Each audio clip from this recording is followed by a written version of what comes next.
الذي أرسله بالحق بصيرا ونذيرا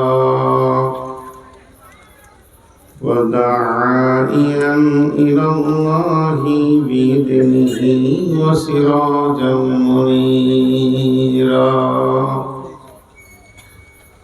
أما بعد فإن خير الحديث كتاب الله وخير الهدي هدي محمد صلى الله عليه وسلم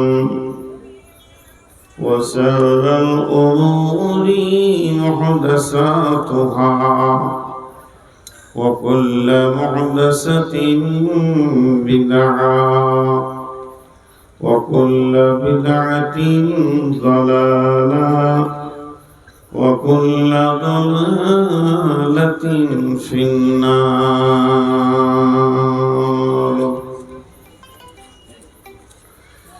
فقد قال الله تبارك وتعالى في كلامه المجيد وفرقانه الحميد. أعوذ بالله من الشيطان الرجيم.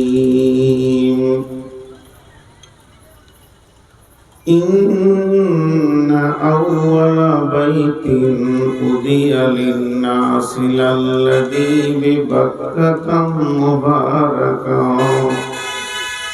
وهدى للعالمين فيه بينات مقام إبراهيم. بسم الله الرحمن الرحيم. فيه آيات بينات مقام إبراهيم. بسم الله الرحمن الرحيم. إنما يعمر مساجد الله من آمن بالله واليوم الآخر وأقام الصلاة وآتى الزكاة وآتى الزكاة ولم يخشى إلا الله فعسى أولئك أن يكونوا من المهتدين.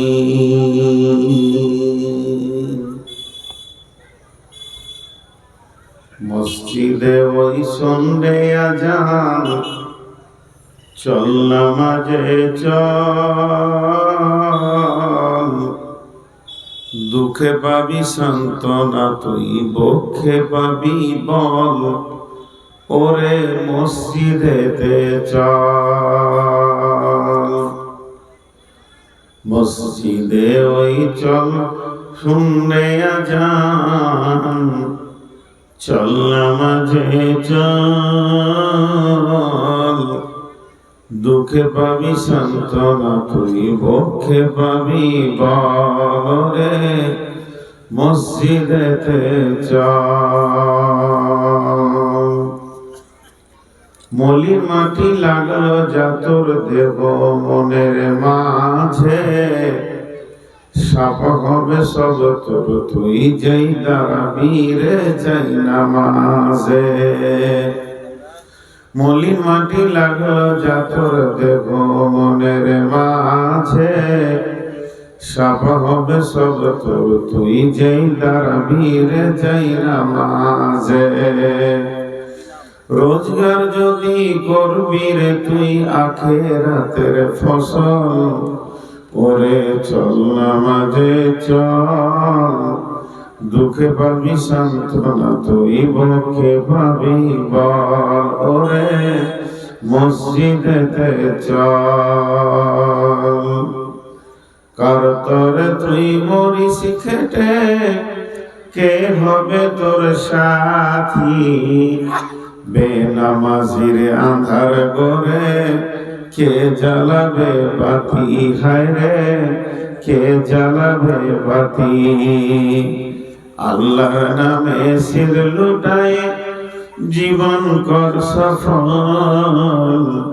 ওরে চল নামাজে চল। হাজার কাজের ওসিলাতে নামাজ করিস কাজা, খাজনা তার দিলি না কো যে দুনিয়ার রাজা। তাকে পাঁচবার তুই করবি স্মরণ, তাতেও কেন ছল? ওরে চল নামাজে চল, দুঃখে পাবি সান্ত্বনা তুই বক্ষে পাবি বল। ওরে মসজিদেতে চল।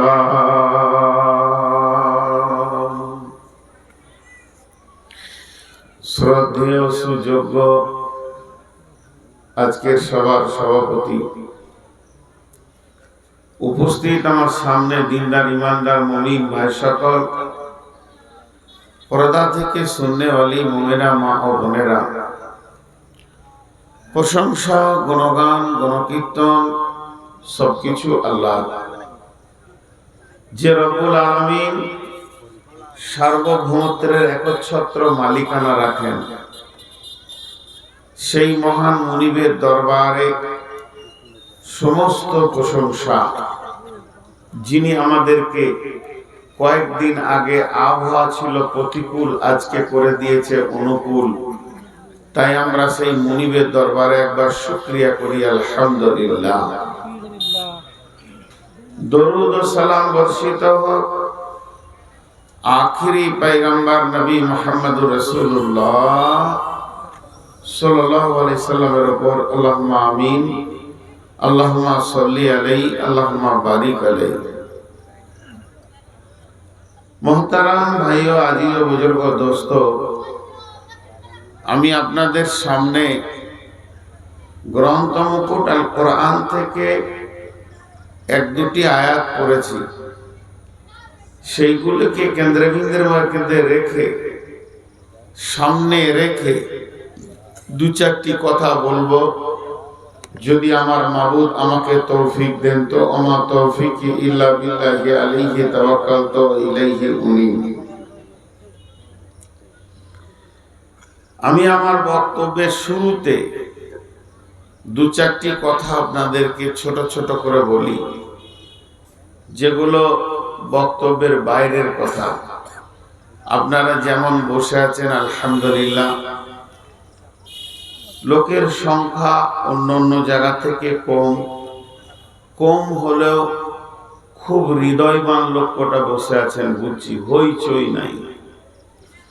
তো আলহামদুলিল্লাহ, ভালো লাগলো।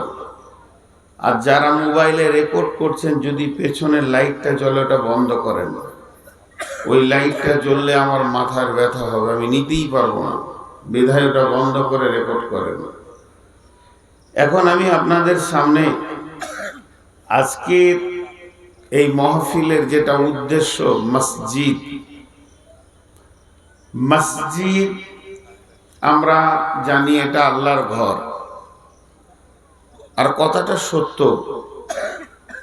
আল মসজিদু বাইতুল্লাহ, মসজিদ হচ্ছে আল্লাহর ঘর। ওয়াল মাদ্রাসাতু বাইতি, মাদ্রাসা হচ্ছে আমার ঘর। রসুলের কথা, মসজিদ হচ্ছে আল্লাহর ঘর, মাদ্রাসা হচ্ছে আমার ঘর। মসজিদের আবিধানিক অর্থ কি? মসজিদের আবিধানিক অর্থ হলো সাজদার জায়গা, যেখানে মাবুদকে মাথা নত করে আমরা ডাকবো, সাজদার জায়গাকে মসজিদ বলে। তো পৃথিবীতে প্রথম ঘর, কিছু জিনিস আছে এক দিয়ে শুরু হয়। পৃথিবীতে প্রথম মানুষ হচ্ছে আদম আলাইহিস সালাম। পৃথিবীতে প্রথম মহিলা হচ্ছে হাওয়া আলাইহিস সালাম। পৃথিবীতে প্রথম এসছে রাত, তারপরে এসছে দিন। পৃথিবীতে এইভাবে একটা সিরিয়াল এক থাকবেই। যে কোনো জিনিসকে ধরেন, আগে গাছ না আগে বিচন? পৃথিবীতে আগে বিচন, তারপরে গাছ। আল্লাহ এইভাবে সৃষ্টি করেছেন, এটা আল্লাহ তাবারাক ওয়া তাআলার কারিশমা। তোরা আজকের পৃথিবীতে মানুষ গণনা হয়ে গেল কত না, 8.5 কোটি, 7.5 কোটি মানুষ পৃথিবীতে বাস করছে। আরো কম বেশি 8 কোটি ধরেন। একবার যদি ঘর গণনা করা হয় তো ঘর দেখা যাবে প্রায় 1 কোটির কাছা, 1.5 কোটির কাছাকাছি হয়ে যাবে। কারণ গড় যদি 6টা করে ধরা যায়, 1.5 কোটি হয়ে যাবে ঘর। তার থেকেও বেশি হবে। কেন বেশি হবে? ঘরের আবার অনেক ভাগ আছে। একটা বাস করার ঘর, একটা মাল রাখার ঘর, একটা মেশিনের ঘর, একটা হসপিটাল ঘর, একটা ডাক্তার ঘর, একটা হলো স্কুল ঘর, একটা কলেজ ঘর, একটা ইউনিভার্সিটি ঘর, স্টেশনটাও ঘর, মসজিদটাও ঘর, এইভাবে ফ্ল্যাট বাসা ঘর, টাওয়ারগুলো ঘর। এইভাবে ঘরের শেষ নাই। কোম্পানির ফ্যাক্টরি ঘর। শুধু মানুষ বাস করার জন্য যে ঘর বানায় তা নয়, বিভিন্ন কাজের ভিত্তিতেও ঘর বানায়। তো এতগুলো ঘর যে পৃথিবীতে আছে, প্রথম ঘর কোনটা? একটা ঘর ছিল, তারপর থেকে শুরু হলো। সেই 1 নম্বর ঘর কোনটা? কে বলবে? কোরআন বলবে। কেউ বলতে পারবে না, কোরআন পারবে। কে? বিসমিল্লাহির রহমানির রহিম। ইন্না আউওয়ালা বাইতিন উযিয়া লিন-নাসি লাল্লাযী বিবাক্কাতা মুবারাকাও ওয়া হুদাল লিল-আলামিন ফীহি আয়াতুন বায়্যিনাতুন মাকামু ইব্রাহিমা ওয়া মান দাখালাহু কানা আমিনান ওয়া লিল্লাহি আলান নাসি হিজ্জুল বাইতি মান ইসতাতা ইলাইহি সাবিলা। পৃথিবীর প্রথম ঘর হলো কাবা শরীফ, যেটাকে আমরা বলি কেবলা, কেউ বলে হারাম শরীফ। এই পৃথিবীর এটা হলো প্রথম ঘর। তার আগে কোনো ঘর ছিল না। পৃথিবীটা কত হাজার কোটি বছর যে জন্ম দিয়েছেন আল্লাহ আল্লাহ জানেন। এটা পৃথিবীর কোনো বিজ্ঞানী হিসাব করে বলতে পারবে না। কিন্তু এই পৃথিবীতে মানুষ আসার পূর্বে, আদম তো প্রথম মানুষ, তিনি এই পৃথিবীতে মাটিতে পা রাখার পূর্বে এই পৃথিবীতে দাপিয়ে দুনিয়া করত। তারা ছিল জিন জাতি। জিনেদের ভিতরে 700-800 বছর তারা চালিয়েছে। তাদের ভিতরে 7-8টা নবীও এসেছে। তাদেরকে তারা মেরেওছে, মার্ডারও করেছে। এই ধরনের একটা চলতো কলহ বিবাদ। আল্লাহ প্রথম চিন্তা করলেন যে আমি একটা মানুষ নামে প্রাণী তৈরি করব, আর সে হবে সব সৃষ্টির সেরা। এই চিন্তাটা করলেন এবং মানুষকে তিনি বানালেন। মানুষকে কোথা বানালেন? এই পৃথিবীতে নয়, পৃথিবী থেকে মাটি নিয়ে গিয়ে জান্নাতুল ফেরদাউসে বানালেন। জিনরা যখন ছিল তখন ঘর ছিল না। ওরা আজকে যেমন গাছপালা এখানে সেখানে বনে জঙ্গলে বাস করছে, সেইভাবেই তারা সেই দিন জীবন কাটিয়েছে। তাহলে কাবাটা হলো কবে, তার ডেট কি, তারিখ কি? তাফসীরের মধ্যে লিখছেন আল্লাহ রাব্বুল আলামিন হযরত আদম আলাইহিস সালামকে যেদিন জান্নাতে ওর বডিটা বানালেন এবং জান্নাতে বানানোর পর ওর ভিতরে আত্মা দিলেন, একই টাইমে আল্লাহ তার রহমতের ফেরেশতাদেরকে মক্কায় পাঠিয়ে সেখানে একটা কাঠ পাথর বালু দিয়ে ঘর বানালেন। যেদিন আদমের জন্ম সেদিন ওই ঘরটার জন্ম। আর ঘরটা জন্ম দেওয়ার পর বললেন উদিয়া লিন্নাসি লাল্লাযী বিবাক্কাতা মুবারাকা ওয়া হুদাল লিল আলামিন।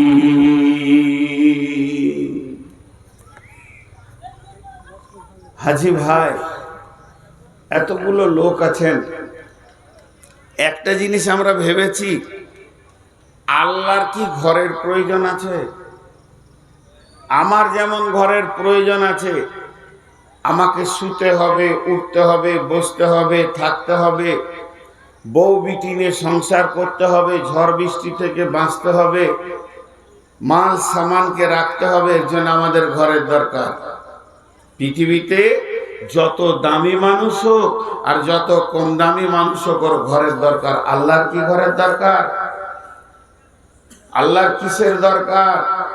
আর রহমান আরশে ইস্তাওয়া, তিনি আরশের মধ্যে সমাসীন, কিন্তু তিনার ঘরের কি দরকার?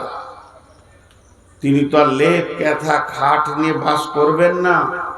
কিন্তু আল্লাহ ভাষাটা কি বলছে দেখেন, উদিয়া লিন্নাস ইন্না আউয়ালা বাইতিন, নিশ্চয়ই ঘরটা প্রথম ঘর আমার ঘর। ওই ঘরটা আমি ভিত রাখলাম, ওই ঘরটা আমি বানালাম, আমি ফেরেশতাদেরকে দিয়ে শুরু করলাম। কেন কেন কেন? হে আমার প্রভু, আপনার তো ঘরের দরকার নাই। তো আমার রব বলছেন উদিয়া লিন্না আউয়ালা বাইতিন উদিয়া লিন্নাস, আমি মানুষের জন্য ঘরটা বানালাম।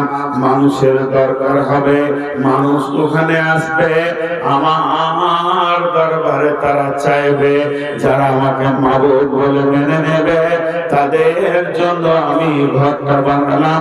ঘরটা আমার, ঘরের মালিক আমি, মালিকানা সত্য আমার, কিন্তু ঘরটা ব্যবহার করবে সারা বিশ্বের মানুষ, এদের জন্য আমি বানালাম। আমি বানালাম মানুষের জন্য। একটু 10টা মিনিট টাইম দেন, আপনারা মসজিদ কি বুঝতে পারবো। আমরা মসজিদকে জানা না একটা ঘর মনে করি, জি না, আমাকে 10টা মিনিট টাইম দেন, তারপর আপনারা নিজে উঠে চলে যাবেন, আমি বলবো যান। তো ওই ঘরটা মানুষের জন্য। এটা হলো রতুয়া থানা, এটা রতুয়া থানা। এই মাটিটাও রতুয়া, রোডটাও রতুয়া, গ্রামের ভিতরে যতগুলো ঘর আছে সব রতুয়া। মালদায় যদি আর এক থানায় আপনার ফোনটা ভুল করে ঢুকে যায়, সেই লোকটা বলবে আমিও আপনি আপনি কে? বলে আপনাকে চিনতে পারছি না। বলে আমি মালদার। বলে আমিও মালদার। চট করে বলবে মালদা কোন জায়গা জি? বলে রতুয়া। আর আপনি দাঁড়িয়ে আছেন এখানে ফরিদপুরে আর বলছেন রতুয়া। মিথ্যা হবে না, মিথ্যা হবে না কথাটা বলা। আমরা যখন সৌদি আরবে চলে যাই হজ উমরা করতে, জিজ্ঞেস করে বিদেশি লোক আপনি কোথাকার? আমরা বলি ইন্ডিয়া, ভারত। তো এইটা হলো রতুয়া থানা। এর একটা সীমারেখা আছে, কয়েক কিলোমিটারের একটা সীমারেখা আছে। কিন্তু আপনাদের জন্য একটা অফিস বানানো হয়েছে রতোয়ার তিনমোহনী থেকে আপনার ভালুকার দিকে যেতে বাম সাইডে একটা অফিস আছে, পুলিশ স্টেশন। ওখানে অনেকগুলো রুম আছে, পুলিশ থাকে, খায়, তাদের রান্না বান্না ব্যবস্থা, অস্ত্র শস্ত্র রাখার যাই আছে। একটা টেবিল আছে আর চেয়ার আছে, ওই জায়গাটা আপনার অভিযোগ নেওয়ার জায়গা। কেন? এই থানার একটা অভিযোগ নেওয়ার জায়গা। আপনি অভিযোগ দেবেন, আমাকে মেরেছে, আমার জায়গা বুঝিয়ে দেয় না, আমার এই অসুবিধা করছে, প্রতিবেশী আমাকে এই কষ্ট দেয়, ওই অভিযোগের জায়গা ওইটা। রব্বুল আলামিন বলেন, আমি ঘরটা বানালাম সারা পৃথিবীর মানুষের জন্য। তারা আমাকে অভিযোগ করবে, আল্লাহ আমাকে দাও, আমার অভাবে দাও, আমাকে সুস্থ করে দাও, আমাকে ব্যবসা বাণিজ্য দাও, আমার লস চলছে আল্লাহ তুমি তার ব্যবস্থা দাও, আল্লাহ তুমি ফলে ফসলে ভরে দাও, আল্লাহ আমাকে একটা সন্তান দাও, আল্লাহ আমাকে সুস্থ দাও, আল্লাহ আমাকে একটা চাকরি দাও, আল্লাহ আমার ব্যবসা বাণিজ্যে লাভ করে দাও। আমার গোলাম যে অভিযোগ করবে পৃথিবীর মাটিতে, তাদের তো একটা অফিস থাকা দরকার আছে। তাই আমি সারা পৃথিবীর অফিস বানিয়ে দিলাম আমার মক্কার ঘরটাকে, এবং বলে দিলাম এটাই হলো তোদের কেবলা, এটাই হলো তোদের রুকুন। কেবলা মানে দিক, কেবলা মানে রুকুন। আমি আল্লাহকে চাইব কোন দিকে, তার রুকুনটা হয়ে গেল পশ্চিমী দিকে, কেবলার দিকে হয়ে গেল। এখন আপনার ফরিদপুরের মসজিদ, কারবনার মসজিদ, রতুয়ার মসজিদ, অত্র দেবীপুরের মসজিদ, অত্র এলাকায় মসজিদ, শুধু মালদা নয়, পশ্চিমবঙ্গ নয়, সারা পৃথিবীর মসজিদ গুলো কাবার দিকে করা আছে। ভারতের লোক পশ্চিম দিকে নামাজ পড়ে, আবার পশ্চিমে যারা আছে তারা পূর্ব দিকে নামাজ পড়ে। মদিনার মসজিদ গুলো সব দক্ষিণ মুখে আছে, নাইজেরিয়ালরা উত্তর মুখে নামাজ পড়ে। এই মসজিদগুলি হচ্ছে অভিযোগের জায়গা। হে আমার মাবুদ, তোমার গোলাম কেঁদেছে, তুমি দাও। তাই আমার আল্লাহ বললেন, আমি তোদের জন্য সারা পৃথিবীর জন্য একটা হেড অফিস বানালাম। মালদা কোর্টে বিচার করেছেন না,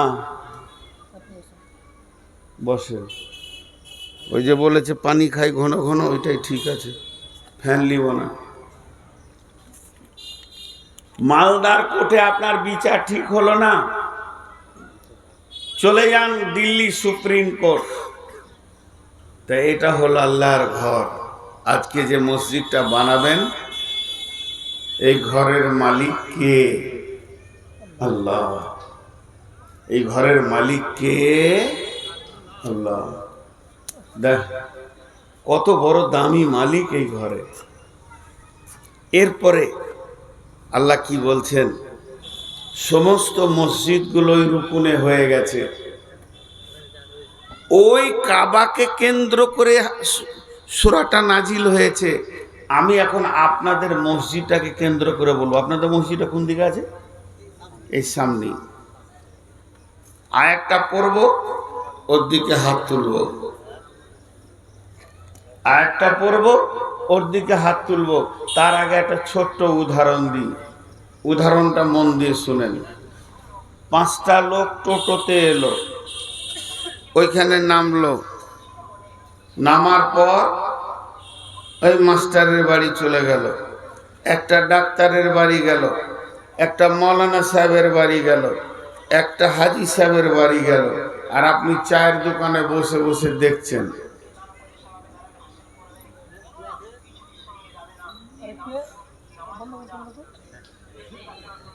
কে গো? তো ফকির আছে তো উপরে, এইখানে এত জোর মাইক বাজাচ্ছে কেন? আরে কোন পাগলা রে?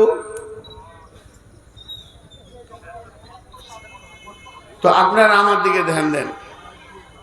তো আপনার বুঝতে কোনো অসুবিধা হলো না যেটা হাজি সাহেবের মেহমান, এটা মাস্টারের মেহমান, এটা ডাক্তারের মেহমান, এটা প্রফেসরের মেহমান, এটা গাফফার সাহেবের মেহমান, এটা আব্দুল সাত্তারের মেহমান।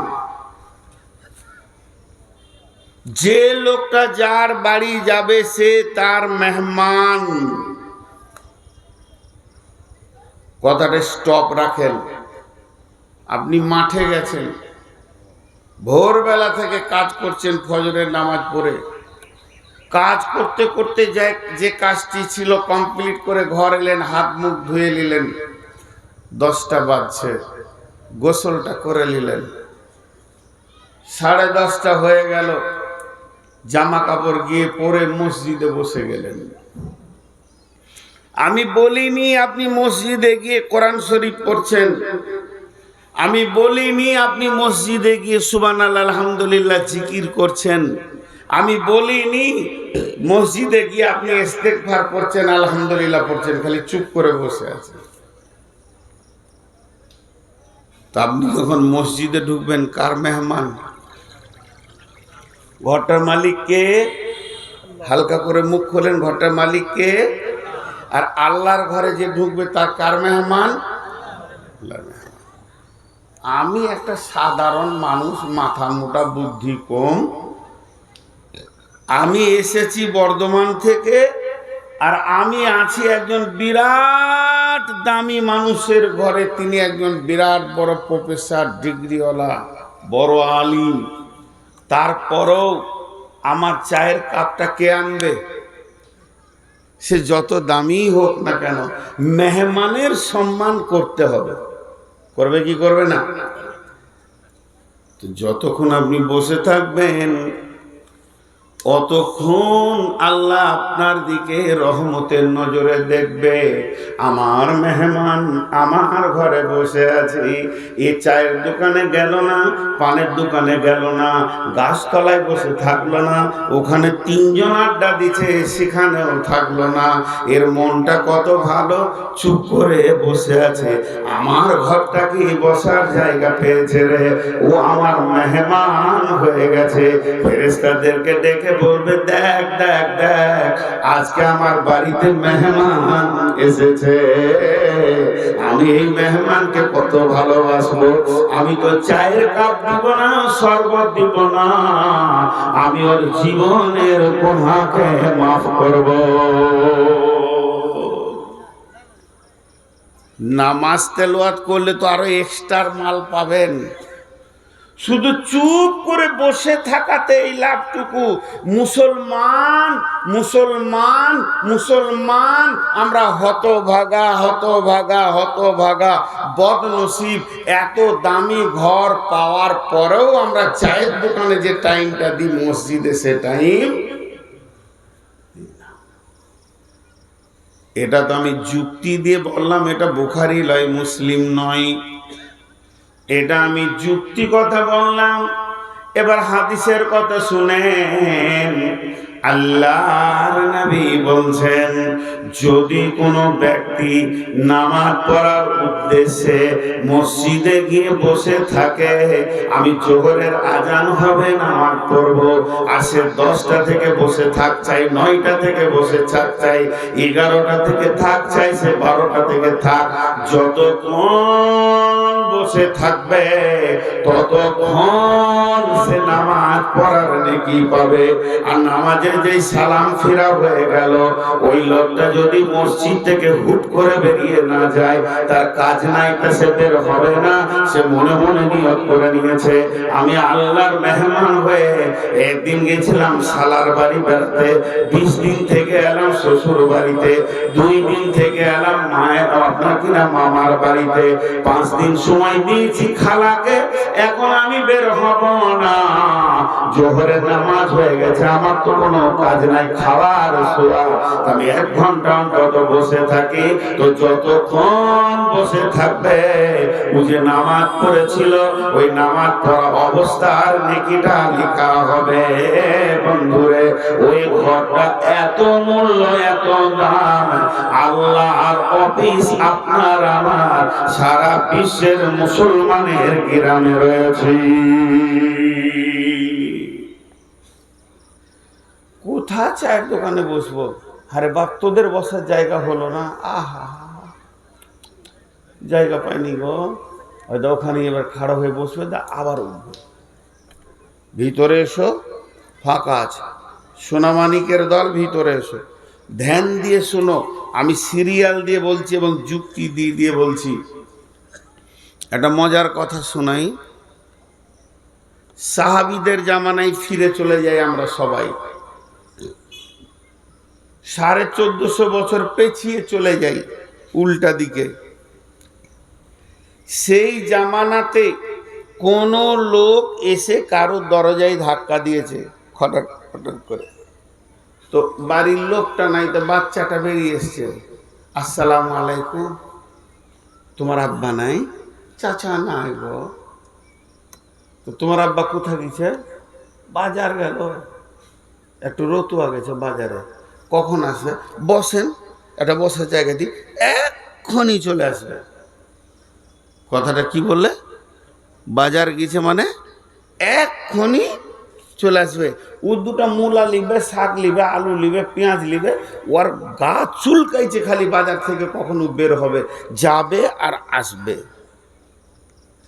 ওইটাই যদি আবার লোক এসেছে, ছেলেটা বেরিয়ে এসছে, আরে বাবা তোমার আব্বাকে খোঁজ করছিলাম, নাই? বলে চাচা আব্বা মসজিদ গেল, বেলা 10টা বাজছে, মসজিদ গেল। ও তাহলে কাজটা হয়ে গেছে, কখন আসবে? কি জানি, কি জানি কখন আসবে জানি না। মসজিদে গেলে আমার বাপের হুঁশ থাকে না যে ঘর যেতে হবে, আর বাজার গেলে ওর গা চুলকায়। এটা ছিল সাহাবীদের। চলে আসেন এখন 2024 সালের অক্টোবরের শেষ তারিখে, যদি এই ফরিদপুরে এসে কারো বাড়িতে জিজ্ঞেস করা হয়, আরে বেটা তোর বাপ আছে? তো বলে না গো, রতুয়া গেল, কখন আসবে? কি জানি কখন আসবে। বাজার গেছে মানে কখন আসবে এর কোনো হুঁশ নাই। চায়ের দোকানে আড্ডা দিবে, আর কার সঙ্গে আড্ডা দিবে, আর কার সঙ্গে ভ্যাদ ভ্যাদ করে বকবে, শামসি থেকে কখন আসবে জানি না। আর যদি বলে মসজিদ গেছে, বলছে বসেন, খালি মেশিন চালাইছে,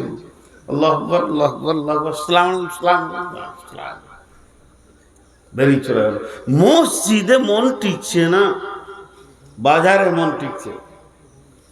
এবার আসেন, এই সূরাটা আমরা সবাই জানি, যার যার মুখস্থ আছে ধীরে ধীরে ধীরে ধীরে পড়ব। বিসমিল্লাহির রহমানির রহিম।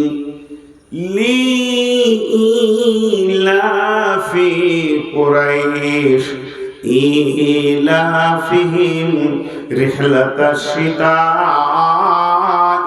ওয়াস-সাইফ ফালিয়াবুদু রাব্ব হাযাল বাইত ফালিয়াবুদু রাব্ব হাযাল বাইত ফালিয়াবুদু রাব্ব হাযাল বাইত আল্লাযী আত'আমাহুম মিন জু'in ওয়া আমানাহুম মিন খাউফ। ভাইরা আমার, এই ঘরটার মালিককে আব্দুস সাত্তার, এটার মালিককে জামিরুল, এটার মালিককে না ফকিরুল, এটার মালিককে না জমশেদ। আর যখনই মসজিদের দিকে আমি আঙুলটা দিব, আপনাকে জিজ্ঞেস করব এই ঘরটার মালিককে, আমরা সকলেই বলবো আল্লাহ। আল্লাহ এই সূরাতে বলছে বিশ্ববাসীরে ইবাদত করবি, গোলামি করবি, মাথা নাম করে কান্দি, তো এই ঘরের মালিকের কাছে বছর মানে কান, এই ঘরের মালিকের কাছে যা, যে মাথা তোকে চান ভরে কেঁদেলে এই ঘরের মালিকের কাছে যদি তুই কাঁদিস, আর এই ঘরের মালিককে যদি তুই আপন বানাতে পারিস, এই ঘরের মালিকের সাথে যদি তোর হৃদয়ের সম্পর্ক জুড়ে যায়, এই ঘরের মালিকের সাথে যদি তুই প্রেমের সম্পর্ক বানাতে পারিস, তো দুইখানা লাভ পাবি রে। আল্লাযী আত'আমাহুম মিন জু'ইন ওয়া আমানাহুম মিন খাউফ। এই ঘরের মালিক তোকে অভাবের মুখ দেখাবে না, সারা জীবন তোদেরকে মেহমানির খাবার খাওয়াবে এবং রুজি রোজগারে বরকত দেবে। আর এই ঘরের মালিক কি করবে? যদি তোদেরকে কেউ মারতে আসি, কোন দিক থেকে আক্রমণ করতে আসে, এই ঘরের মালিক বলেছে আমি তোদেরকে নিরাপত্তা দিলাম রে, তোদেরকে আমি রক্ষা করব, আর নিরাপত্তার চাদর দিয়ে ঢেকে দিব। অতএব শান্ত রাখবি। তো এই ঘরের মালিককে সান্ত্বনা দে, সঙ্গে সঙ্গে দুটো লাভ পাবি। একটা তোর রুজিতে বরকত হবে, অভাব পাবি না। 2 নম্বর হচ্ছে তোর গায়ে কেউ হাত দেবে না, নিরাপত্তা পাবি রে। এই ঘরের মালিক ওয়াদা করেছি। প্রসঙ্গের বাইরে একটা কথা বলে নি, যেটা প্রসঙ্গ নাই তার বাইরে একটা কথা বলে নি। আজকের বিষয় এটা লয়, এই আয়াত থেকে আর একটা বিষয়ে কথা বলা হয়। আজকে সারা পৃথিবীর মুসলমানরা হেউ প্রতিপূর্ণ হয়ে কুকুরের মতো মার খেছে, তার একটাই কারণ, এই ঘরের মালিকের সাথে সম্পর্ক ছেড়ে দিয়েছে। এখন ওইটা নিয়ে বক্তব্য করলে 2 ঘন্টা বেরিয়ে যাবে। কি কি কারণে মার খেছে আমি এত বলবো না, খালি একটা অঙ্ক। আপনারা শিক্ষিত মানুষ, আপনারা আমার থেকে অনেক দামি মানুষ, অঙ্ক করেলেন। মুসলমানদের উপরে বিজেপি নারাজ, বজরং নারাজ, শিবসেনা দেখতে পারছে না, ইহুদিরা দেখতে পারছে না, রোহিঙ্গারা দেখতে পারছে না, পাকিস্তানে ঝামেলা, এই কি বলে কাশ্মীরে ঝামেলা, আসামে ঝামেলা, এদিকে ফিলিস্তিনে চলছে, সারা বিশ্ব জুড়ে চলছে। তাহলে কারণটা কি? তার একটাই কারণ, এরা নারাজ। জি না, সবগুলোকে লাল কালিতে কেটে দেন, দিয়ে একটা জিনিস লেখেন, এদের ওপরে বর্তমান আল্লাহই নারাজ। এদের ব্যবহারে, এদের যে মালিক, এদেরকে যে আটকাবে, ঘেরে রাখবে, সেই নারাজ। এখানে যতটি মুসলমান আছি, আমি একটা যুক্তি কথা বলছি, যদি ভুল বলি আপনারা জুতোটা ছুঁড়ে দেবেন, আমি ফুল বলে গ্রহণ করে নিব। কারণ এরা শেষ হয়ে গেছে মালিককে নারাজ করে দিয়ে। এক্ষুনি মওত হবে, উদাহরণ দিচ্ছি, এটা এক্ষুনি মওত হবে আমাদের সবারই। এই মাত্র আল্লাহর কাছে যাব আমরা, এখনো আল্লাহর অধীনে আছি। তো কেউ বুকে হাত দিয়ে বলতে পারবো একজন উঠে যে আমি 100% 100-তে 100 দাবি রাখছি আমার ওপরে আল্লাহ রাজি আছে, আমার আত্মাটাকে যখন আল্লাহর কাছে নিয়ে যাবে তো আল্লাহ খুশিতে হাসবে, এসেছে আমার গোলাম। একটা বলি পারবো না, আপনারা পারবেন না। আমি আগেই নিজে আমার বুকে হাত দিয়ে বলছি, আমি নিজেকে সন্দেহ করি যে আমার ওপর আল্লাহ রাজি আছে কিনা।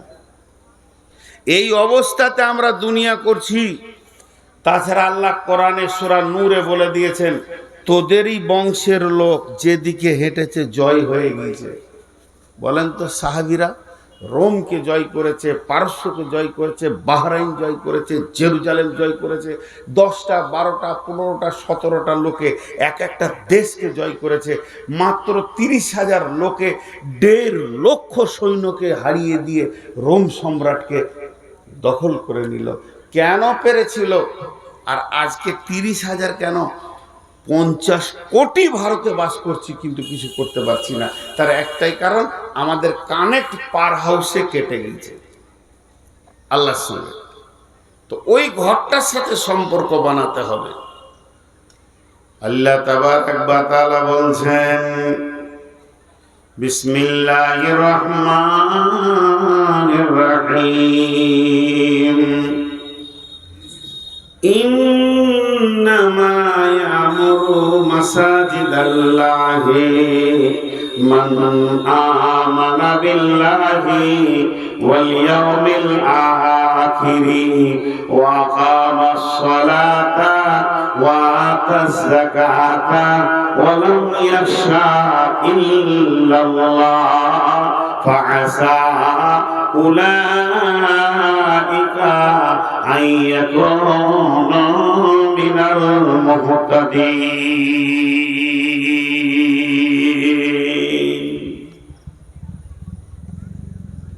এই আয়াতটা তাফসীর আপনারা ধ্যান দিয়ে শুনেন, মনোযোগ দিয়ে। মসজিদ কমিটি, মসজিদে দান করনেওয়ালার চরিত্র এই আয়াতে তুলে ধরেছেন আল্লাহ। জি, রাগ করিয়েন না যারা মসজিদের, এই মসজিদে বলছি না, যত মসজিদের সেক্রেটারি কমিটি আছেন একটু ধ্যান দিয়ে শুনেন। আমি যদি ভুল বলি তা আপনি আমাকে বলবেন যে ভুল বলছো। রব্বুল আলামিন বলেন, নিশ্চয় আমার ঘরে দেখভাল করবে, আমার ঘরে তারা ভালাই চিন্তা করবে, প্রয়োজন হলে ভাঙবে, প্রয়োজন হলে করবে। এক কথায় আমি আল্লাহর ঘর পৃথিবীতে যত আছে ওরাই দেখাশোনা করবে, যাদের চরিত্রে 5খানা গুণ লুকানো আছে। যে মানুষটার ভিতরে 5টা গুণ পাওয়া যাবে, ওই লোকটা মসজিদের দেখভাল করবে।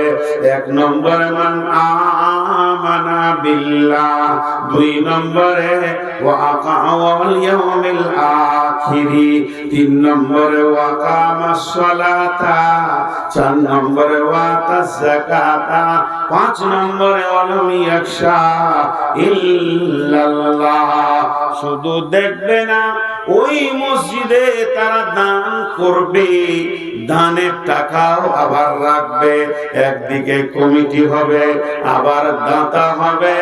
মসজিদটা ভাঙার প্রয়োজন হলে ভাঙবে, আবার মসজিদকে করবে। আমি আল্লাহর ঘরে যারা এই 5 গুণের মানুষ, তারাই দায়িত্ব নেবে।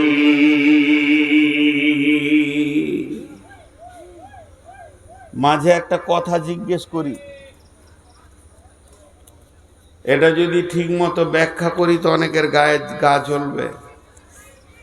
মাপ চাইছি, আমি ক্ষমা চাইছি, বিশেষ করে কমিটির কাছে, কিন্তু আমি ব্যাখ্যা করছি। আর যদি আপনারা মানা করেন তো করব না। মানে এখানে সব চরিত্রগুলো বেরিয়ে আসবে। আল্লাহ বলছেন, আগে দাতাকে বলি, যারা দান করছে, আমার দিকে তাকান। এইটা একটা টাকা, এটা ভারতীয় মুদ্রায় 100 টাকা। এই টাকাটা আপনাদের কেউ এনেছেন। এই টেবিলটা আজকে এখানে রাখা হয়েছে, এই মঞ্চটা তৈরি করা হয়েছে আল্লাহর ঘরের উন্নতির জন্য। মাঝে একটা কথা বলেনি, হঠাৎ 2বার মনে পড়েছিল, ভুলে গেছিলাম, আবার মনে পড়লো বলেনি। যতটি পুরুষ মহিলা বসে আছেন এই কথাটা ধ্যান দিয়ে শুনেন। আল্লাহ তাবারক ওয়া তাআলা এই গুনাহগার অধমকে দিয়ে এই 3টি মসজিদ বানিয়েছেন। তো আল্লাহকে সাক্ষী রেখে বলছি, এই মঞ্চে আমার আল্লাহ আমার জানের মালিক, তাকে সাক্ষী রেখে বলছি, বিশেষ করে এই কথাটা আমি কমিটিকে বলছি, যারা কমিটি আছেন, আল্লাহর হস্তে একবার কানটা 1 মিনিট দেন, কথাটা লম্বা লয়, 1 মিনিটে হয়ে যাবে। তো 3টে মসজিদ বানাতে গিয়ে কিছু না হলেও 2,80,00,000 টাকা মতো খরচ হয়েছে। ইন্ডিয়ান মানি 2,80,00,000। তো আমি শুরু করেছিলাম কোনোটা 5 লাখ দিয়ে, কোনোটা 2 লাখ দিয়ে, কোনোটা 3 লাখ দিয়ে, কোনোটা 5 লাখ, 2 লাখ, 3 লাখ এই দিয়ে শুরু করেছিলাম। যখন ওই মসজিদ থেকে উঠে এলাম, এই মাত্র 1 মাস আগে শেষ হিসাব করেছি, তো দেখা যাচ্ছে প্রায় 2,80,00,000 টাকা খরচা হয়ে গেছে।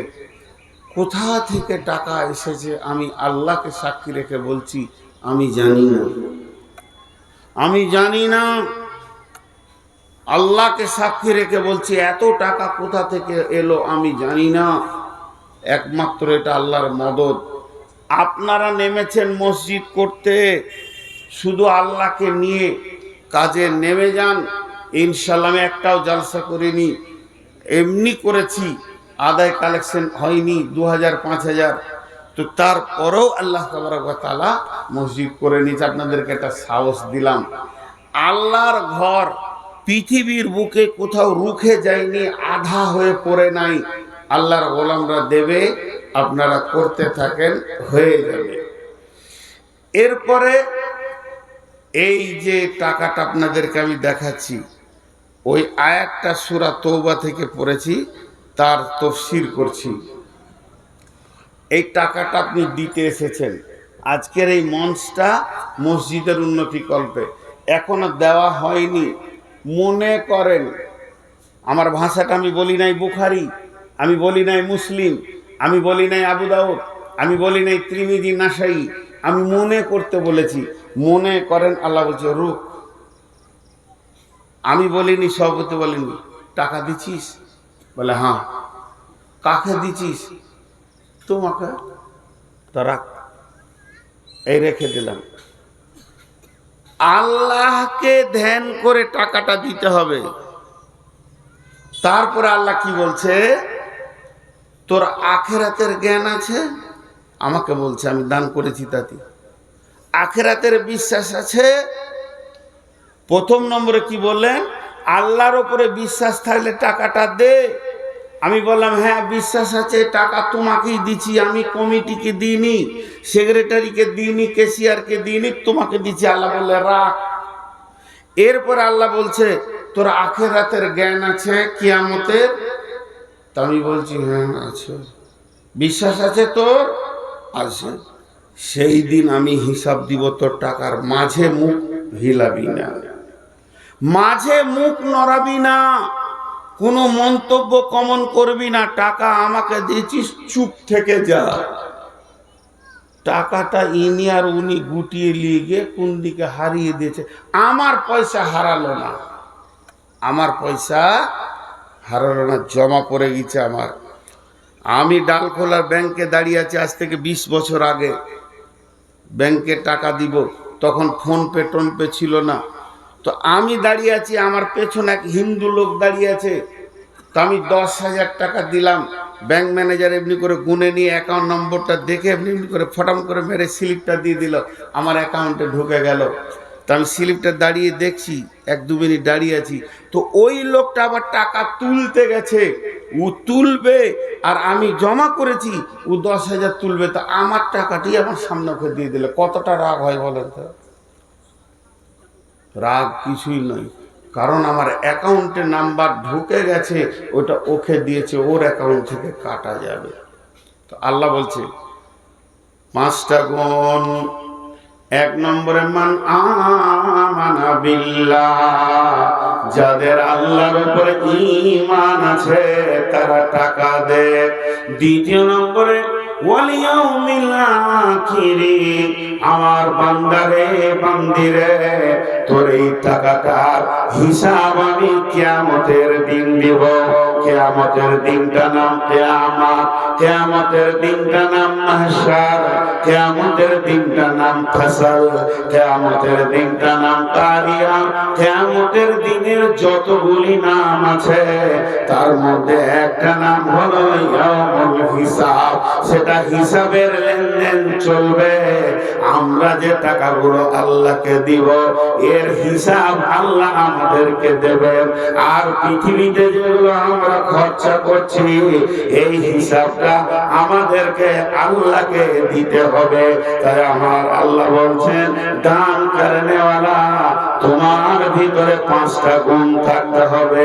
1 নম্বর আল্লাহর উপর ঈমান, ঈমান থাকে না তুমি আল্লাহকে দাও।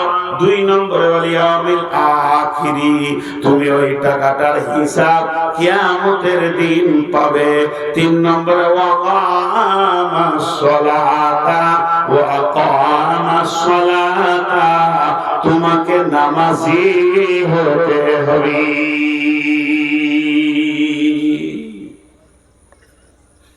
তুমি নামাজি হও। মসজিদ বানানো হচ্ছে, মুসাল্লি নাই। তুমি টাকা দেওয়ার আগে নিজে ঢুকো। আমি তোমার টাকাকে চাইছি না, তোমাকেই চাইছি। তোমার টাকা থেকে তুমি আমার অনেক আপন, আল্লাহ বলছেন। 4 নম্বরে ওয়াতাস যাকাতা, যদি কোন ধনী ব্যক্তি দান করে তাকে যাকাত দেনে वाला হতে হবে। বেযাকাত वाला টাকা নোংরা, তার ভিতরে নাপাক থাকে। অতএব নাপাক টাকা তুমি কেমন করে আল্লাহর ঘরে দেবে? আর 5 নম্বরে তার গুণ হতে হবে ওয়ালাম ইয়াখশা ইল্লাল্লাহ। দেনেওয়ালা শুনো, তুমি আল্লাহ ছাড়া কাউকে ভয় করবে না। যা কিছু ভয় করবে তো আল্লাহকে করবে, এবং ভরসা করবে তো আল্লাহকে করবে। 4-5 জন উঠে গেল। এদের উঠার কারণটা জানেন? এদের উঠার কারণ হচ্ছে ওরা ভাবছে কালেকশন হবে, চোপালি যায়। হালাকে আমি একটা আয়াতের ব্যাখ্যা করছি। জালসার মাঝে আমি কালেকশন করি না, এটা আমি বোঝাচ্ছি আপনাদেরকে। ক্ষতিগুলো দেখেন, কেউ উঠবেন না ভাই আমার। ওদের ধারণা আর জালসা হবে না, এখন কালেকশন শুরু হয়ে গেল। জি না, আয়াতের তাফসীর করছি। ক্ষতিগুলো কি?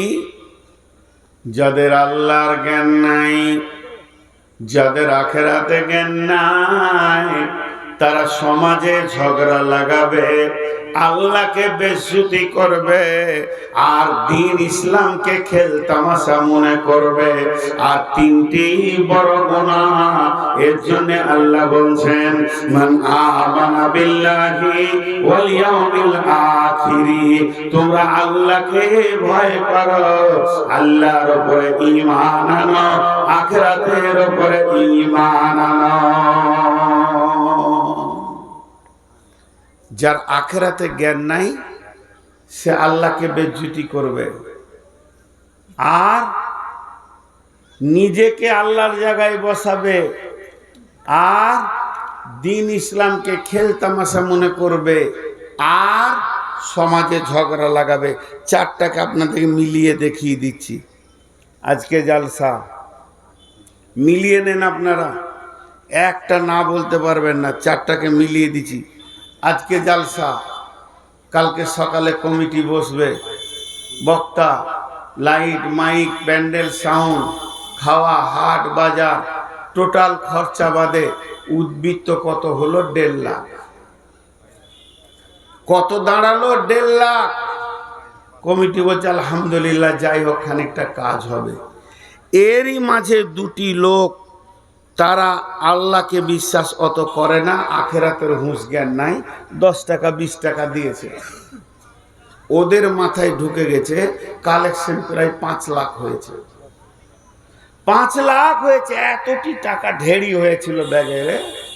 কিন্তু সব 10 টাকা নোট, লাখে লাখে ঝাঁকে ঝাঁকে কাটে হাজারো হাজার, শেষকালে গুনে দেখি 3, 20, 4, সব 10 টাকা নোট। এবার ওরা দুজন আপোষে বলা বলি করছে, আরে মসজিদের কাজ যে হলো না। তখন বলছে মেরে নিলে সব কমিটি মেলেছে খেলেছে। বলছে জুমার দিন তুই বলবি কিভাবে সমাজে ঝগড়া লাগছে আর আল্লাহ অপমান হচ্ছে। দেখেন আমি প্রত্যেকটি প্র্যাকটিক্যাল দেখাবো। জুমার দিনে ইমাম সাহেব সালাম ফিরছে, আসসালামু আলাইকুম রহমতুল্লাহ, আসসালামু আলাইকুম রহমতুল্লাহ। এরই ভিতরে পেছন থেকে একটা শব্দ উঠছে, গেল যে কি বুঝলেন, মানে কি বুঝলেন? তারই ভিতরে দুজন বলছে ঠিকই বলেছিস। ওরা কি করে বুঝলে?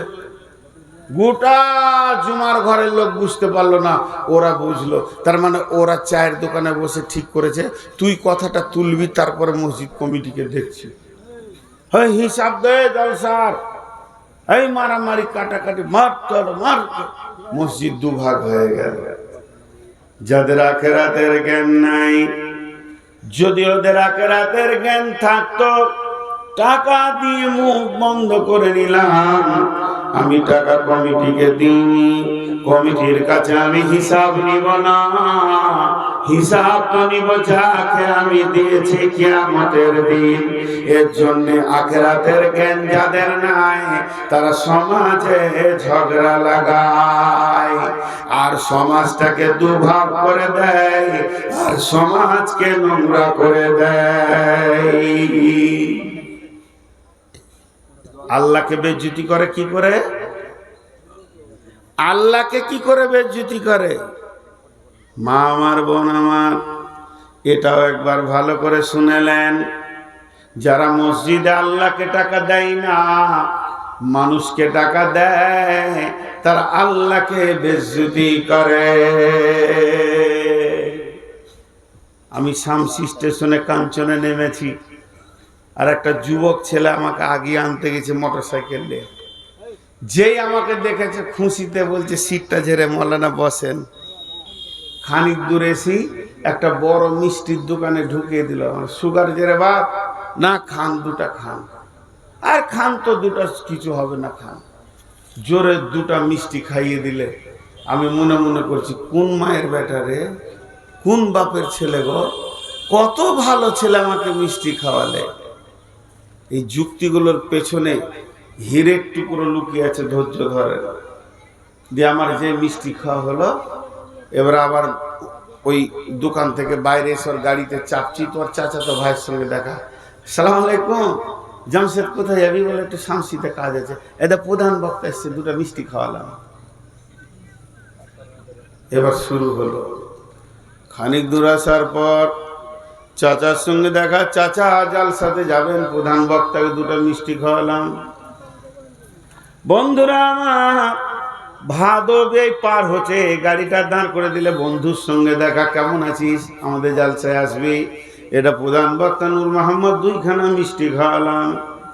এবার বলেন কি মনে হবে? মা আমার, বোন আমার, মনে হবে আমি বমি করে দিব। কি পাপ করেছি রে বাপ, তোর মিষ্টি খেয়ে আর ভালো লাগছে না। কিছু লোক আছে তারা 20-50 বস্তা সিমেন্ট দিয়ে দেবে, 5 কুইন্টাল রড দিয়ে দেবে। তাদের চোপার জোর এত বেড়ে যাবে, কেউ তাদের মুখে হাত দিতে পারবে না। বিয়া এসছে বেড়াতে, ওর বেটার শ্বশুর জুমার নামাজ পড়ে আসলো, দিয়ে বলছে বিয়াই মসজিদটা কেমন লাগলো? বড় সুন্দর মসজিদ হয়েছে। বলছে রডটি আমি দিয়েছি। হয়ে গেল একবার। জালসার প্রধান বক্তা পৌঁছেছে, হুজুর এই মসজিদেরই জালসা, আমি রডটি দিয়েছি, একটু দোয়া করবেন। এই যে বলতে শুরু করেছে, আর ওর মুখ বন্ধ হচ্ছে না। আল্লাহ বলছে তোর যদি আখিরাতের জ্ঞান থাকতো তাহলে তোর মুখে তালা পড়ে যেত। তোর আখিরাতের জ্ঞান নাই, দুনিয়ার বাহাদুরির জন্য তুই দান করেছিস, এখন আমাকে বেজ্জতি করছিস। 2টা মিষ্টি খাওয়ার পর যদি একটা আলেমের এত শরমে লাগে, এখন কালেকশন শুরু করব। পুরো বিষয়টাকে আমি ঠিক রাখতে পারছি না। যদি আলেমের এতটা সম্মানে লাগে, তাহলে আমি আল্লাহর ইজ্জত কত সামান্য 50 বস্তা সিমেন্ট দেওয়ার পর তোর মুখের সামনে কেউ দাঁড়াতে পারছে না। তারপর আবার কিছু লোক আছে বলবে আমি ছিলাম বলি মসজিদটা হয়েছে, সে আবার আল্লাহর জায়গায় বসবে। আল্লাহ তাবারক ওয়া তাআলা বলছেন, হে দাতার দল, তোমরা একটা কাজ করো, তোমরা আল্লাহর উপরে বিশ্বাস করে টাকা দাও, আর আখিরাতে হিসাব নেওয়ার উদ্দেশ্যে টাকা দাও, আর নিজেরা তোমরা নামাজ পড়ো। আপনাদের মালদাতে একটু কথা মুখ খুলে বলেন তো, এমন লোক আছে যে মসজিদে টাকা দেয় নিজে নামাজ পড়ে না? আছে না নাই? এত বড় লোক মুখ খুলে না।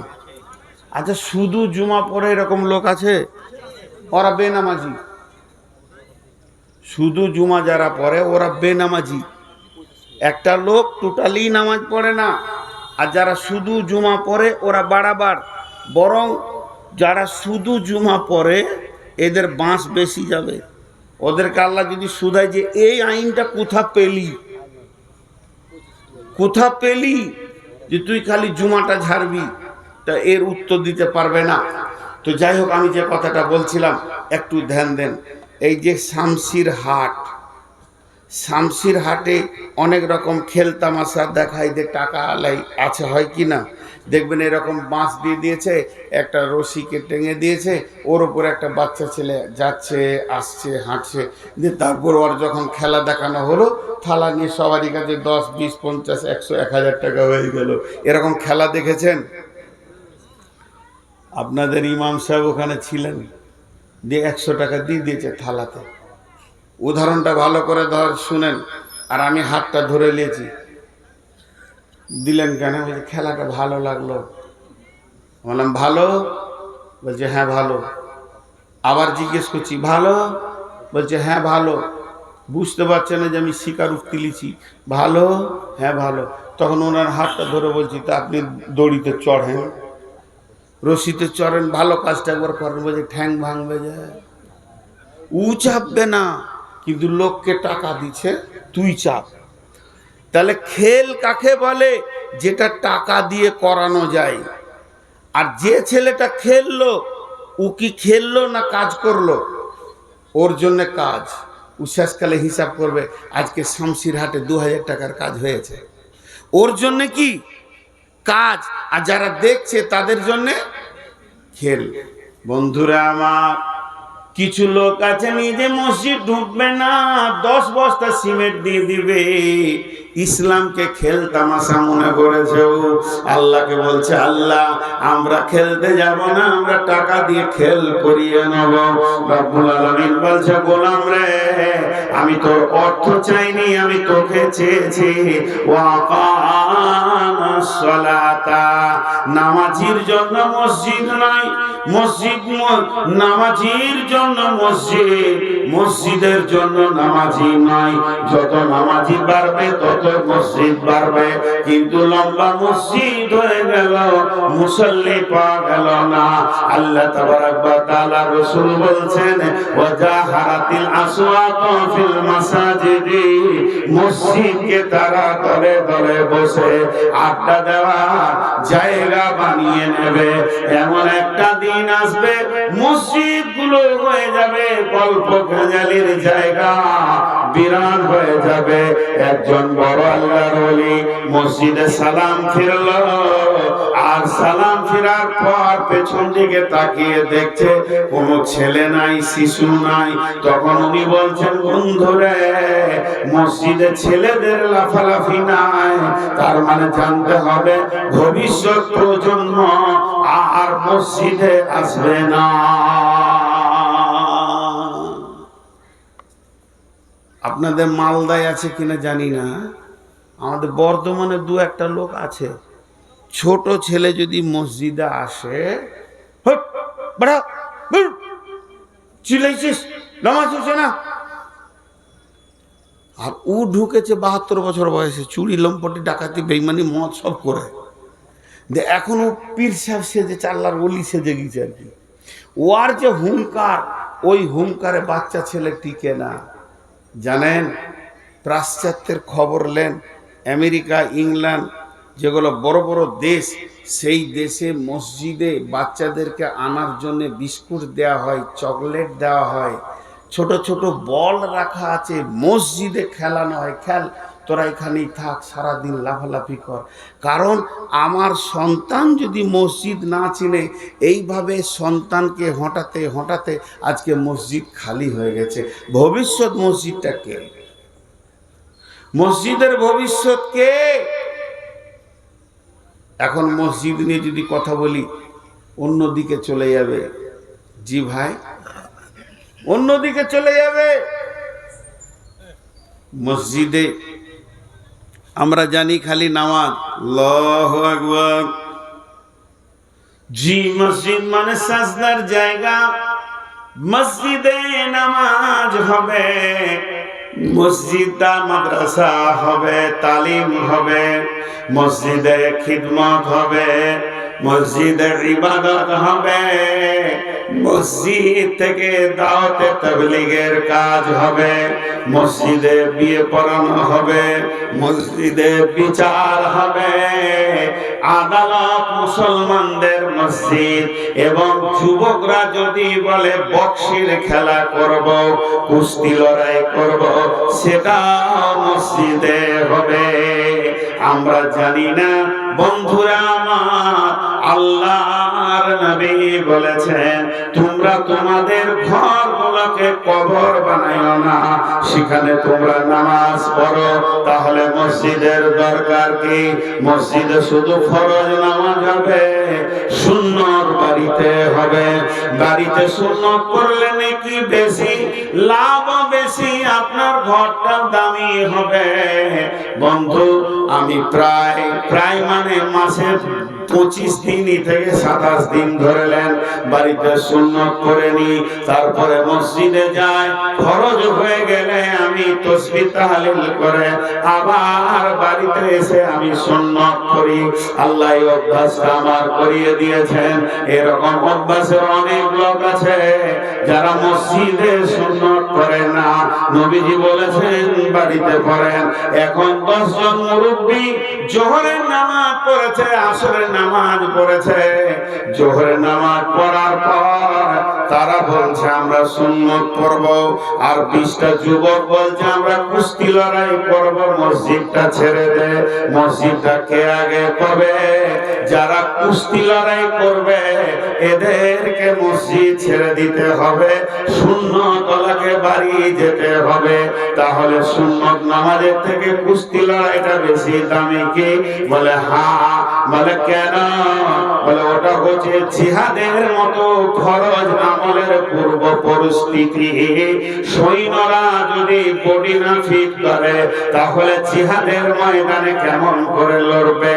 অতএব সাহাবীরা মসজিদে কুস্তি লড়াই করেছেন, আল্লাহর নবী রেফারি হয়েছেন, বিচার করেছেন। আম্মা জান আয়েশা বলেছেন, ইয়া রাসূলুল্লাহ, আমি সাহাবীদের কুস্তি লড়াই দেখব। বিশ্বনবী বলেছেন, আমি দরজা জানালার পাশে দাঁড়িয়ে যাব, তুমি আমার কাঁধের ফাঁক দিয়ে আয়েশা দেখে নিও। অতএব বন্ধুরে, মসজিদ একটা এমন জায়গা যেখানে শিশুরা খেলবে, যুবকেরা কুস্তি লড়াই করবে, আবার নামাজ হয়ে গেলে মাদ্রাসা হয়ে যাবে, সেখানে কায়দা হবে, নুরানি কায়দা হবে, নামনা পড়া হবে, কোরআন হবে, হাদিস হবে, তালিম চলবে। আবার ওখান থেকে লোকের দরজায় গিয়ে ডেকে আনা হবে। আবার বিদেশি কোন আলেম উলামা এলে তারা মসজিদে থাকবে, বিদেশি কোন মেহমান মুসলমান এলে মসজিদে থাকবে, আর তার খিদমত ওই মসজিদের পাড়াওয়ালা করবে। মালদাতে এটা কমিয়েছে, মালদাতে নাই। মোটামুটি রামপুরহাট পেরিয়ে গেলে আর পাওয়া যাবে না, আমাদের দিকে আছে। একটা কথা জিজ্ঞেস করি, ধরেন বর্ধমান থেকে 2টা মৌলবি এসছে কোনো মাদ্রাসার কালেকশন করতে, গোটা গাঁ ঘুরলো, যে আপনাদের এখানে জোহরের আজান হলো তো মসজিদে গিয়ে নামাজ পড়লো, ওই মৌলবি 2টো খাবে কোথা? খাবে কোথায়? দেখে লেখা এসেছে কোথাও খেয়ে নেবে। চলেন আমার গ্রামে, খালি আপনি মুখ দিয়ে বলবেন না যে নূর মোহাম্মদে বাড়ি এসেছি, চুপচাপ জোহরের নামাজ পড়বেন আর মসজিদের কাতারে বসে থাকবেন। কম করে 20 জন ডাকবে, চলে আসেন। কোথা বাড়ি? মালদা, চলে আসেন। আর নাই বসেন, আমি খাবার আনছি। একদিনে 60-70টাকে খাইয়েছি আমরা। এটা আমাদের নীতি, আর এটা রসুলের নীতি ছিল। বিদেশি মেহমান এসে মসজিদে উঠবে, নামাজ পড়বে, তার খাওয়ার ব্যবস্থা সেই পাড়াওয়ালা করবে। সাহাবীরা নিজে না খেয়ে নিজের খাবারটা দিয়েছে। এ হলো মসজিদ। শুধু নামাজের জন্য নয়, যারা ছোট ছোট শিশু, ওদের হাতে লাঠি নাই আর ওদের ব্রেনটা এখন পাকা হয়নি, নাহলে বুড়াটাকে পিটিয়ে সোজা করে দিত। মসজিদে ওদের অধিকার আছে, ওদের স্পেশাল কোটা আছে, খেলবে ওরা মসজিদে। জানে না হজ উমরা করতে যান একবার মক্কা মদিনায়, দেখবেন আমরা যাই তো ওই কাতারের ভিতরে দৌড়ছে, ঘাড়ে পা দিয়ে মারলো দৌড়, কিচ্ছু বলার নাই, অধিকার আছে, দলিল আছে। ওরা দৌড়বে, ওরা লাফাবে, আপনার ঘাড়ে গর্দনে পা দেবে। জি, কিন্তু আজকে আমরা শিশুদেরকে ধুমকিয়ে দিই। বিশ্ব নবী, আখিরি নবী আসরের নামাজ পড়ছেন, নফল নয়, সুন্নত নয়, নামাজটা ছিল ফরজ নামাজ। নবীজি সাজদায় আছেন, ইমাম হোসেন গিয়ে রসুলের ঘাড়ে বসেছেন এবং বলছে ঘোড়া হয়েছে না, না তাহলে এবার চড়েলি।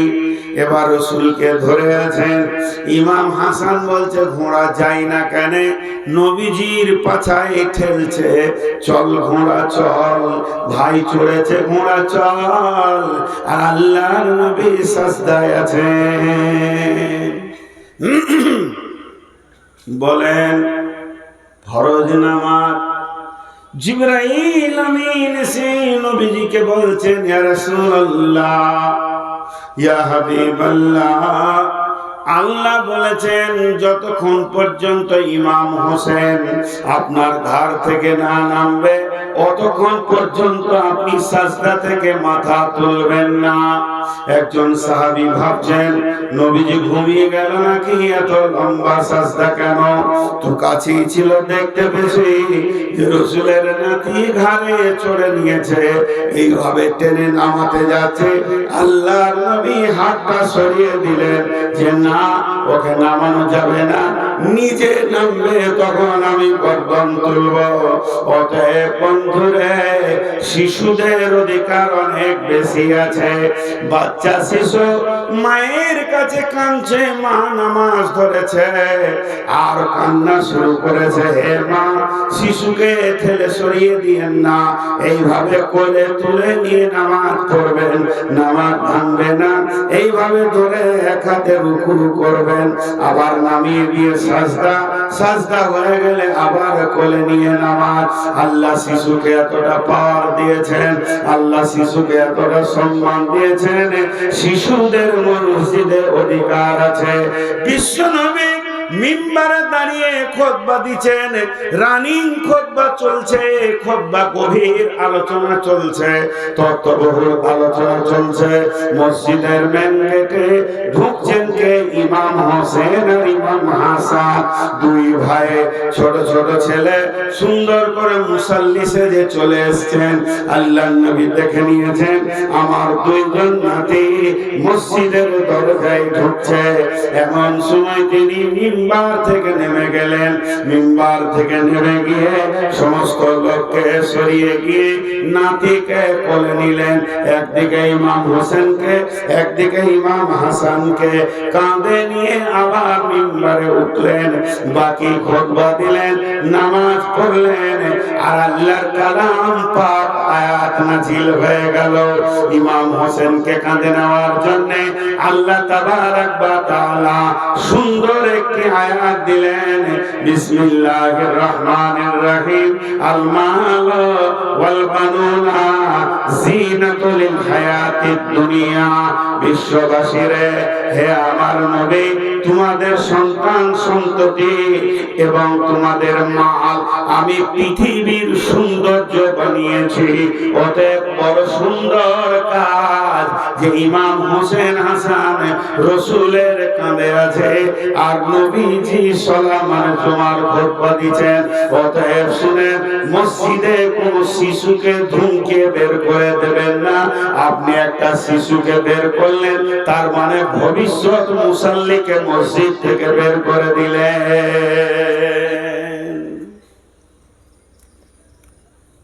আমরা ভবিষ্যৎকে শেষ করে দিয়েছি।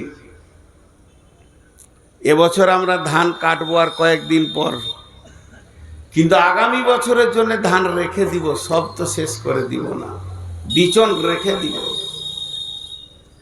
তো আমাদের ভবিষ্যৎগুলোকে আমরা মসজিদ থেকে ধুমকিয়ে তেড়ে দিয়েছি। এর জন্য আজকে মসজিদ ব্রান হতে চলেছে, মসজিদে মুসাল্লি পাওয়া যাচ্ছে না। 100 টাকাটা নিয়ে নিলেন নাকি? লে ভেজাল 500 দিয়েছে। আল্লাহু আকবার। তাহলে এই টেবিলে যতগুলি টাকা আছে, টাকার মালিক কে? এখন একটু জোরে বলেন, আপনারা টাকাটা দিয়েছেন কাকে? বাস, ঝামেলা মিটে গেল। এবার কমিটিকে বলি, কমিটিকে রাগ করিয়েন না। এই যে টাকাটা আছে, এই টাকাটার মালিক কে? আল্লাহ। আমি হলাম মসজিদের ক্যাশিয়ার বা সেক্রেটারি, টাকাটা নিতে যাচ্ছি, হাতটা এখানে এনেছি। আল্লাহ বলছে দাঁড়া। আমি দাঁড়িয়ে গেলাম। আল্লাহ বলছে মানা মানা বিল্লাহ, আমার ওপরে তোর ঈমান আছে কি? বলে নূর মোহাম্মদ। আমি বললাম জি হ্যাঁ আছে। তারপরে বলছে তুই আখিরাত বিশ্বাস করিস কি? বলে হ্যাঁ করি। তুই নামাজ পড়িস, আমার টাকা তুই হাত দিবি? আমি বললাম হ্যাঁ করে। যদি তুই ধনী হস্ত যাকাত দিবি, ধনী না হলে লাগবে না। আর মসজিদের সেক্রেটারি ক্যাশিয়ার হতে গেলে এলাকার লোক, গায়ের লোক তোকে বাঁশ দেবে, তোর বিরুদ্ধে কথা বলবে। আমাকে ছাড়া কাউকে ভয় করিস না, কারণ ওটার মালিক আমি। ইল্লাল্লাহ। এবার টাকাটা আমি হাত দিতে গেলাম, বলছে দাঁড়া, রুখে যা, খবরদার আমার টাকা হাত দিবি না। তোর আমাকে বিশ্বাস আছে কি? বলে হ্যাঁ। আখিরাত বিশ্বাস আছে? বলে হ্যাঁ। বলে এবার টাকাটা নে। এবার আমি টাকাটা নিলাম। আল্লাহ এই দুটি স্বীকারোক্তি কেন করালেন? তার মানে আল্লাহ বলতে চাইছেন, আজকের যত টাকা উঠবে, এই টাকাটার মালিক আমি। তোর কাছে গাঁওয়ালা আসবে না, তোর কাছে হাজি আসবে না, তোর কাছে মাস্টার আসবে না, তোর কাছে মুসল্লি আসবে না হিসাব নিতে। আমি তাদেরকে মানা করে দিয়েছি। শুনেলে তুই জুমাতে উঠে বললি, ও জুমার লোক 5 মিনিট রুখে যান, দিয়ে এবার খাতা উল্টে উল্টে 3 মিনিটের মধ্যে 1 বছরের হিসাব দিয়ে দিলে, গাঁওয়ালা বলবে বাহ বাহ বাহ বাহ, ক্যাশিয়ার বড় ভালো। এইরকম দামি ক্যাশিয়ার জীবনে দেখিনি, পঙ্খানো হিসাব দিয়েছে। এই কথা বলতে বলতে তারা বাড়ি চলে গেল। আল্লাহ বলতে শুনেলে, তোকে টাকাটা নেওয়ার সময় বলেছিলাম আখিরাতের জ্ঞান আছে কিনা? তুই বলেছিস আছে। তার মানে ওই হিসাবটা যে তুই দিলি, আর গাঁওয়ালা মেনে নিল, গাঁওয়ালার টাকা নয়, টাকার মালিক আমি। তোকে আর একবার কিয়ামতের দিনে আমাকে ভাউচার বোঝাতে হবে। মসজিদের শুরু থেকে শেষ পর্যন্ত তোর হিসাব তো লিবই লিব, তোর ফ্যামিলির হিসাব নিব, আবার মসজিদের হিসাব তিলে তিলে তোর কাছে বুঝে নিব। ক্যাশিয়ার হওয়া তো 4টি খানি লয়। এই জন্য আল্লাহ বলছে আয়, আমার টাকা ছাড়বো না। হে ক্যাশিয়ারের দল, একদিকে মসজিদ আর একদিকে তোমার বেটার ঘর। যখন বেটার ঘর হচ্ছে, সিমেন্ট আনতে গেছে, রড আনতে গেছে, কোনো টিফিন খরচ নাই, কুলি খরচ নাই। নিজে কুলি হয়েছিলাম, ভ্যানের পাছা ঠেলতে ঠেলতে মাল এনেছিলাম। কিন্তু যেদিন মসজিদের মাল আনতে গেলাম, সেদিন একটা ভাউচার বানালাম। 3 জন গেছিলাম শামসি মসজিদের স্টাইলস দেখতে। এর জন্যে টিফিন খরচ হয়েছে 1500 টাকা। আল্লাহ বলছে আমি হলার মাপবো, তুই কত নম্বর হলারে 1500 টাকা তুই খেয়েছিস। তোর বেটার ঘরটা 95 লক্ষ টাকা খরচা হলো, একটাও টিফিনের ভাউচার পাওয়া যাচ্ছে না। আর আমার মসজিদটা 30 লক্ষ টাকার কাজ করে, শুধু টিফিন আর ভাতের খরচে 10,000 টাকা করেছিস। আমি আল্লাহ তোকে ছাড়বো না।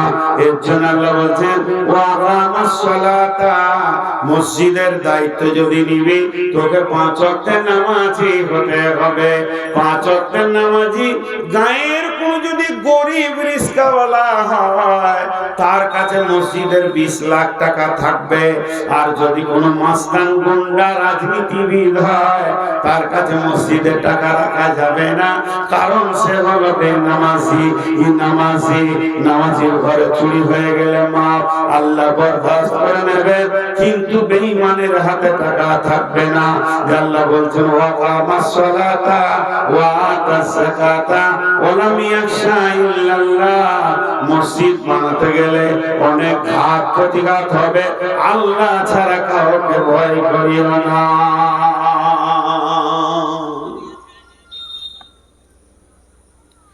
এতক্ষণ আমি আপনাদের সামনে প্রায় 1.5 ঘন্টা হতে চললো, 1 ঘন্টা 25 মিনিট হলো খালি মসজিদ নিয়ে বয়ান করলাম। মসজিদ আর মসজিদ, আরো মসজিদের ওপরই আজকে কথা বলবো। আরো কথা আছে, ডিপলি কথা আছে, মা বোনেরা উঠিয়েন না, আল্লাহর হস্তে বলছি। যে যেমন আছেন বসে থাকেন। এখন একটা কথা জিজ্ঞেস করি, তাহলে মসজিদ ভালো জায়গা না খারাপ জায়গা? যদি সবাই একবার মুখ খুলেন তো মনটা খুশি হবে। আহা, এরা বসার জায়গা পায়নি গো, আমার চেয়ারটা দেবো। আহা, কত রকম। ও এবার কেটে পড়লো, ওকে বসতে বলেছি তো বলছি তুই থাক, আমি ঘর চললাম। হ্যাঁ, আপনাদের বিরক্ত লাগছে নাকি? লাগবে কেন, বকছি তো আমি। মালদার লোক কেন যে ভালোবাসে আমাকে আল্লাহ জানে। তো মসজিদ আল্লাহর ঘর। এতক্ষণ মসজিদের সব লাভের কথা বললাম, কিন্তু একটা মজার কথা শোনাই। রাসূলুল্লাহ সাল্লামকে মসজিদে উঠতে দেওয়া হয়নি, আল্লাহ উঠতে দেয়নি, রুখে দিয়েছিল। মসজিদের মতো জঘন্য জায়গা আর নাই দুনিয়াতে। লে মাজা, একই মুখে 2 রকম কথা রে। এতক্ষণ মসজিদ ভালো ভালো করতে করতে এটা বলছে। জি, মসজিদ হচ্ছে পৃথিবীর সব থেকে জঘন্য জায়গা। কেমন করে হলো? সব নয়, একটা আড্ডা। বিশ্বনবী নামাজ পড়তে যাচ্ছেন, আর এইভাবে রুখে দিল জিবরাইল। কি বললেন? লা তাকুম ফিহি আবাদা লা উসসিসা আলা তাকওয়া মিন আউয়ালি ইয়াউমিন। নবী হে, আপনি মসজিদে যাবেন না।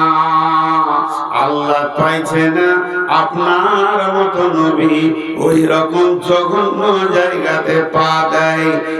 লা তাকুম ফিহি আবাদা। দেখেন কিরকম কথা। মা বোনেদেরকে খুশি করে দিয়ে একটা কথা শুনিয়ে এত খুশি হবে মা বোনেরা, জান ভরে যাবে ওদের। বিশ্বনবীর বিবি আম্মা জান খাদিজা যাকে আল্লাহ সালাম দিয়েছেন, যিনি একমাত্র বিবি ছিলেন, কোনো সতীন দেখেননি, উনি মরার পর নবীজি বাকি বিবি বিয়ে করেছিলেন। শুধু তাই নয়, জিবরাইলের মতো ফেরেশতা খাদিজাকে সালাম দিয়েছেন, যে খাদিজার পেটে বিশ্বনবী সমস্ত ছেলে মেয়েগুলো পেয়েছিল। ফাতেমার মা, কুলসুমের মা, রোকেয়ার মা, জাইনাবের মায়ের নাম খাদিজা।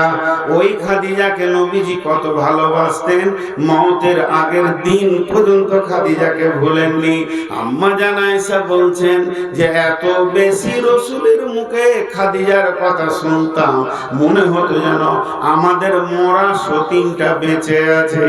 এই রকম একটা বিবি, তিনি খাতুনে জান্নাত, তিনি জান্নাতের রমণী। বন্ধুরে আমার, ও মা আমার, বোন আমার, খাদিজা জীবনে 5 ওয়াক্তের নামাজ পড়েননি। রসুলের বিবি 5 ওয়াক্তের নামাজ পড়েনি। জি, আপনাদেরকে শুনে মনে হচ্ছে কি হলো রে, উল্টা পাল্টি লেগে গেছে যে স্বয়ং রসুলের বিবি নামাজ পড়েনি। আবার আর একটা বলেছি যে নবীজিকে মসজিদে উঠতে দেওয়া হয়নি। দুটাই উল্টা। এখন হচ্ছে এখানে ইতিহাস কাজ করবে। ইতিহাস যদি জানা থাকে তো আপনি বুঝতে পারবেন কথাটা ঠিক। বন্ধু আমার, খাদিজা 5 ওয়াক্তের নামাজ পড়েননি, প্রমাণটা নেন। খাদিজা মারা গেছেন, তারপরে রসুল বাকি বিয়ে করেছেন। আর আল্লাহর নবীর উপরে 5 ওয়াক্তের নামাজ ফরজ কখন হয়েছিল? যখন বিশ্ব নবী মেরাজে গেছিলেন। আর মেরাজের রাত্রিতে কার বিছানা থেকে গেছিলেন? আম্মা জান আয়েশার বিছানায় শুয়েছিলেন, ওখান থেকে মেরাজ হয়েছে। তার মানে খাদিজা মারা গেছেন, তারপরে রসুলের মেরাজের সফর হয়েছে। আর মেরাজের সফরের পরে 5 ওয়াক্তের নামাজটা এসেছে। তার মানে এটা নয় খাদিজা নামাজ পড়েননি, এই কথাটা বলা ভুল, এটা প্রসেসটা ভুল। শুধু আপনাদেরকে কৌতূহল দেওয়ার জন্য বললাম। বরং খাদিজা যতদিন বেঁচে ছিলেন অতদিন পর্যন্ত 5 ওয়াক্তের নামাজটা পৃথিবীতে আসে নাই। উনি ওই আইনটা দেখতে পাননি। উনি মরে যাওয়ার পর 5 ওয়াক্তের নামাজের নিয়মটা চালু হয়েছে। অতএব ইতিহাস প্রমাণ করে দিল যে খাদিজা 5 ওয়াক্তের নামাজ পায়নি। তেমনি বিশ্ব নবীকে মসজিদ থেকে রুখে দেওয়া হয়েছে, মসজিদ যেতে দেওয়া হয়নি। এটা আসল কথা নয়। মক্কা থেকে রসুল যখন মদিনা চলে এলেন, তখন মদিনার মুনাফিকদের ভিতরে কলিজা জ্বলতে শুরু করলো যে যত সম্মান নবী মুহাম্মদ পেয়ে গেল রে, এতদিন আমরা সর্দার ছিলাম, আর কেউ পৌঁছে না। ওদের কলিজা যখন জ্বলতে লাগলো, ওরা তখন করলো কি, ওরা একটা চক্রান্ত করে মসজিদ বানালো। রসুলের বিরুদ্ধে ওটাকে বানানো হলো এবং তারা মনে মনে নিয়ত করলো ওই মক্কার গুন্ডা পান্ডা সান্ডা যারা আছে